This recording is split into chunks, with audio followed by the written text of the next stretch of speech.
Well, it's that time of year again. Time for the WRISTY Awards. Hey! So every year, I compile my list of my favorite watches that I've come across. The list goes everything from sub $250 to over $8,000. This is my personal list. Yours might be different. Most of these are new releases, but some are not. Just think of this as my personal recommendation list that I would give to my friends. So let's start with a watch that's barely $100 and work our way up. Guys, this year, give yourself the gift of the WatchCrunch app. It's completely free to use, and you'll see that we've built the best online community of watch lovers, from discussions to watch news, from wrist shots to live meetups. It's a town square where your watch friends are waiting.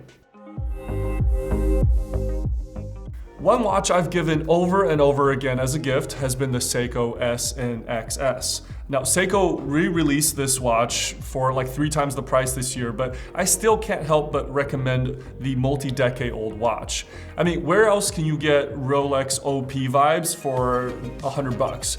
I know that sounds like hyperbole until you take a look at that deep brownish gray somber style in the light. This automatic mechanical watch is driven by Seiko's famous 7S26 movement. It's a little bit older, doesn't have like hacking and hand winding, but it's still mechanical and features classic applied baton markers and hands that are really aesthetically timeless. The case is 37 millimeters, but wears really well for both dressy and casual occasions. Beware though, this case has some strange proportions, with a case back that protrudes quite far and a bracelet that is very much folded steel. But what do you expect at this price? These idiosyncrasies, they almost make the watch have more character. And as long as you can still buy this watch, which I doubt will be forever, this will remain a legend. At the $500 level, a watch that I would recommend 8 days of the week is, you thought I was gonna say the Notice WatchCrunch collab. That's a close second, but actually a watch that might even be more versatile would be the Citizen Zinshin, what used to be called the Forza. So some quick stats: titanium, integrated bracelet, mechanical. Should I keep going? I mean, look at the texture dial. It can give Grand Seiko a run for its money. Here's another very classic layout dial with baton markers, a offset second subdial at the 430 for some much needed wabi-sabi. It's 40.5 millimeters. Doesn't run Citizen's highest grade movement, but it's still the mechanical 8213 is no slouch, has automatic winding and hacking. Importantly, it's thin enough to keep the case at just 11 millimeters. The watch comes in a few colors. The geometric bezel and the bracelet really gives it a Vacheron Overseas kind of look. The only real shortcoming here is a thin stamped clasp, but hey, nobody's perfect. For around $1,000, the WRISTY goes to the new Maine Lunar Classic. So I borrowed this from Maine from the New York wind-up show, and holy cow, this is not a micro-brand watch anymore. See, micro-brands often fall short from making a complete watch because they stumble over some detail, but this one hits on all cylinders. The unique 36 millimeter case has these wide planar lugs for plenty of wrist presence. I've got this fancy salmon brush style that totally stands up to the macro lens. The fine links on this bracelet fit together like puzzle pieces, with a hidden butterfly that gets out of the way to let that bracelet sing. And we get a big moon phase at the 6 driven by the Swiss Sellita SW280 movement, whereas most watches in this tier still run Miotas. For someone looking for a dressier piece that is 0% boring, this one is a knockout. Retailing for $1.5 grand, I'd give the WRISTY here to the Seiko Land Mechanical GMT. So this watch doesn't look super special in pictures, but in the hand, it's another story. Almost one-to-one recreation of the 1968 navigational timer, Seiko's first rotating bezel GMT watch.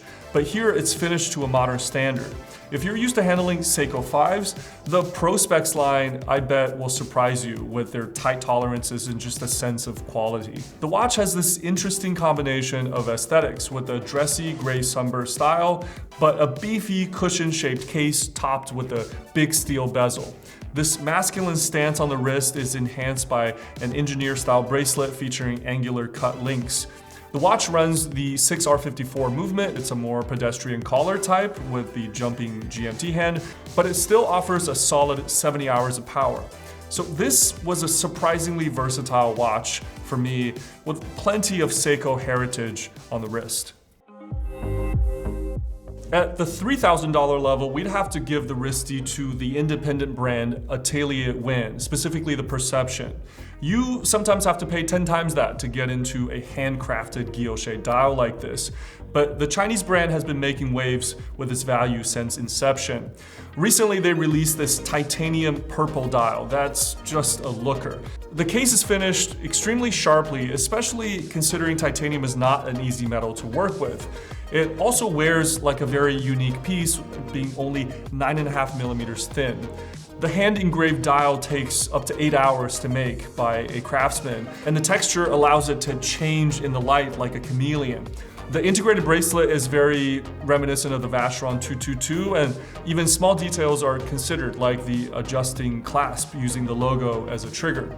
The party continues on the case back, where you get to peer into the movement. No, it's not a Swiss movement, but it still seems to be well finished with a color-coordinated rotor. This one admittedly is an acquired taste, but a really interesting entry point to the independent watchmaking space for the discerning collector. For $4,500, you can't do much better than the new Tudor Black Bay 58 GMT. So this year, Tudor finally brought the 58 formula to their beloved GMT, and it's a winning recipe. The case is 39, importantly sub 13 millimeters thick. That's a whole mil and a half down from the Black Bay Pro. We get a classic aluminum Coke bezel with gilt markings, and the gilt translates onto the snowflake hands. Now, some people complain that it's a bit overboard with the gilt, but that's up to your personal taste. For me, it gives the watch a very historic character. On the wrist, it fits like a dream with these proportions, and the experience is enhanced by the well-executed T-fit adjustment system. If you like the look of a vintage Rolex GMT but don't want to deal with all the hassles of owning a vintage watch, this is the GMT for you. Now, for a bit more, you can step up to the very recent release Tudor Pelagos GMT. The FXD is a much more tactical case format, standing at 42 millimeters, but I really do like the look of this one. For around $6,000, the highlight for me continues to be the 39mm Tag Heuer Carrera glass box models. So they introduced this last year with some classic colors and are continuing to iterate, dropping this silver Panda Bicombacts recently. Now, Heuer seems to really have gotten their groove back, and I think the community is welcoming them back with open arms. This is a very nostalgic brand, with arguably the best history linking to automobile racing. Rolex had Paul Newman, Heuer had Steve McQueen. This bright silver dial has a sunburst finish that's almost iridescent, with small accents of red found on the tip of the second hand, as well as the sub-dial hands. Now, the date at the 6 is squeezed in there just a bit tight, almost like an afterthought, but there is a black minute track that follows and hugs the curve of that glass box crystal. This watch is shaped really well to hide its 14mm thickness, has a compact lug-to-lug of only 46. When it comes to movements, who else would you want to buy a chronograph from than the guys that invented automatic chronographs? This one features a vertical clutch, column wheel system. If you don't know what that means, trust me, these are words you want to hear about your watch motor.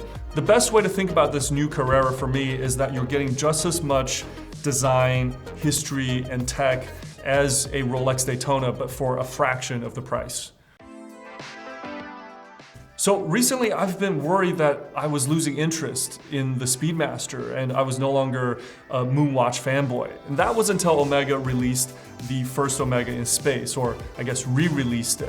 This watch is modeled after the watch Walter Schirra wore on the Mercury Atlas missions in 1962. And the FOIS distinguishes itself in a few important ways from the Speedy Pro, in that it comes in a 39mm case without those crown guards, giving it a more symmetrical look.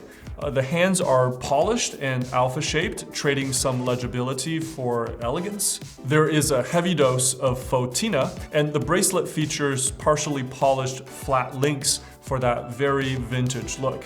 This watch wears with so much vintage character, but it runs a very modern Meta-certified 3861 coaxial movement. The FOIS may not be your best first Speedmaster, since it's kind of a unique reference that echoes an important phase in the Speedmaster pedigree, but because of its superb execution, I think it might just be the best last Speedmaster for a speedy nerd.